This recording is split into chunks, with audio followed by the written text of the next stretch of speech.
جب حضرت ذوالقرنین رضی اللہ تعالیٰ عنہ سے لوگوں نے فریاد کی کہ آپ ہمیں یاجوج ماجوج کے ان مظالم سے بچائیں، چاہے اس کے بدلے آپ کچھ لے لیں، حضرت ذوالقرنین نے کہا کہ میرے پاس اللہ کا دیا ہوا بہت کچھ ہے، مجھے کسی چیز کی ضرورت نہیں ہے، مگر تم اپنی جسمانی محنت کے ذریعے میری مدد کرو۔ آپ نے کمال کیا کیا کہ ان دونوں پہاڑوں کے درمیان آپ نے بہت بڑی گہری بنیاد کھدوائی،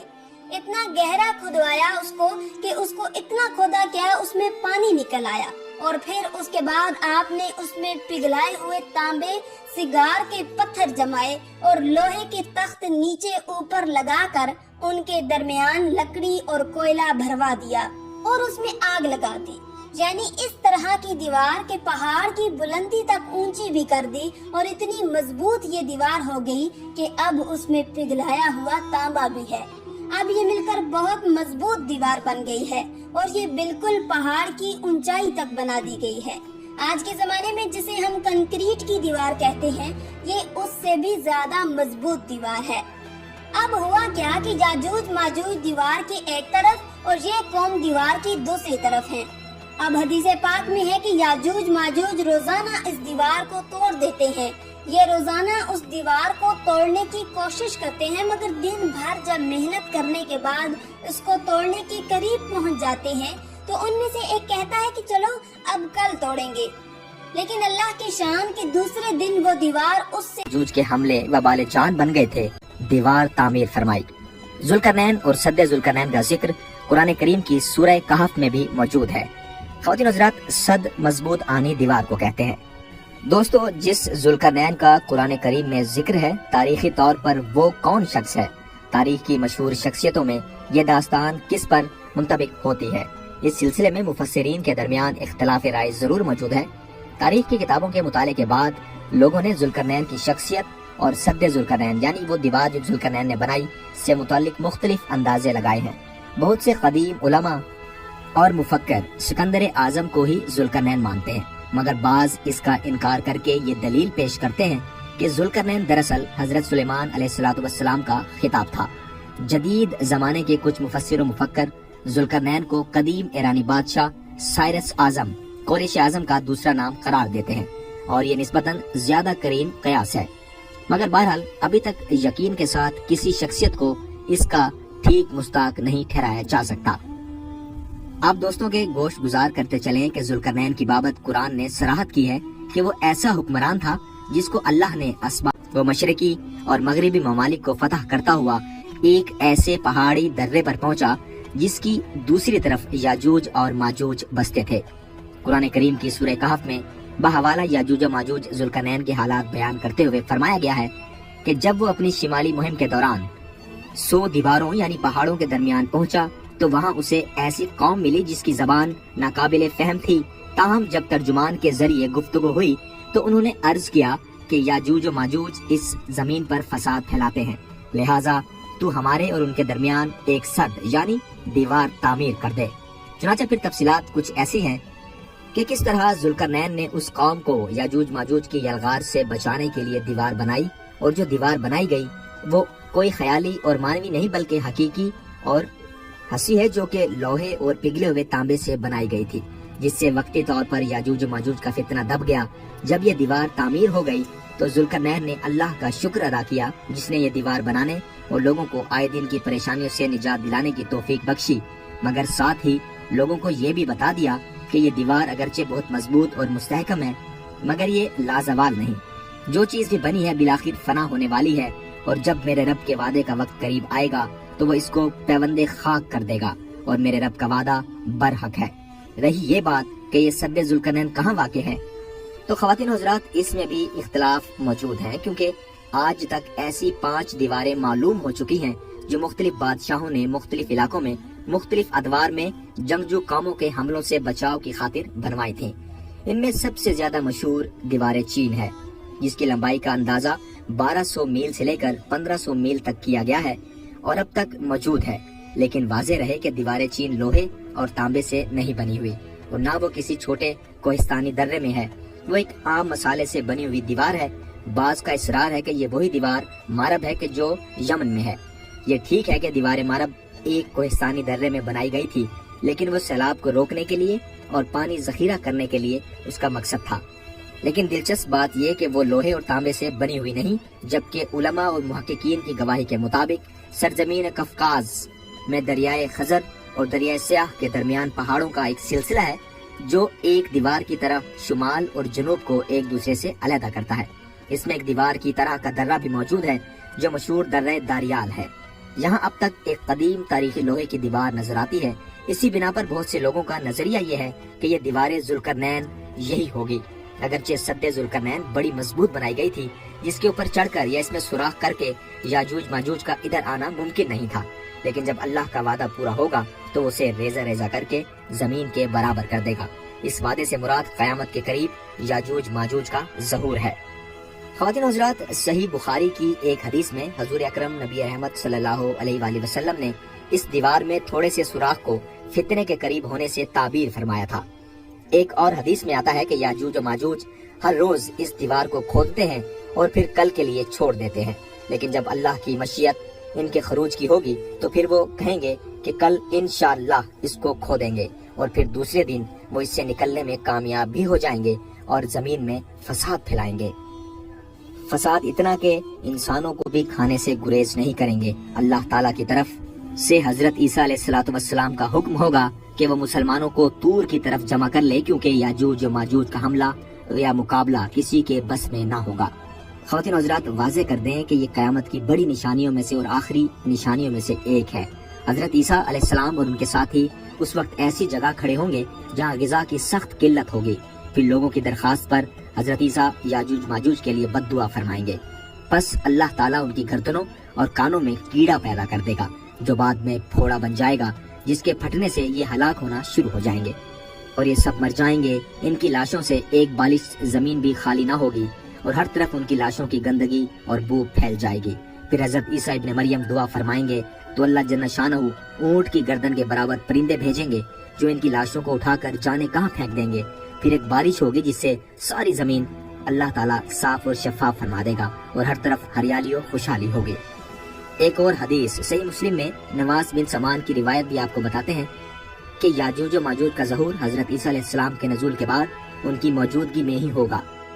جس سے ان مفسرین کی تردید ہو جاتی ہے جو یہ کہتے تھے کہ تاتاریوں کا مسلمانوں پر حملہ یا منگول ترک، جن میں سے چنگیز خان بھی تھا، یا روسی اور چینی قومیں یہی یاجوج و ماجوج ہیں جن کا ظہور ہو چکا ہے، یا مغربی قومیں ان کا مصداق ہیں کہ پوری دنیا میں ان کا غلبہ و تسلط ہے۔ یہ سب باتیں غلط ہیں، کیونکہ یاجوج و ماجوج کے غلبے سے سیاسی غلبہ ہرگز مراد نہیں ہے، بلکہ قتل و غارت گری اور شر و فساد کا وہ عارضی غلبہ ہے جس کا مقابلہ کرنے کی طاقت مسلمانوں میں نہیں۔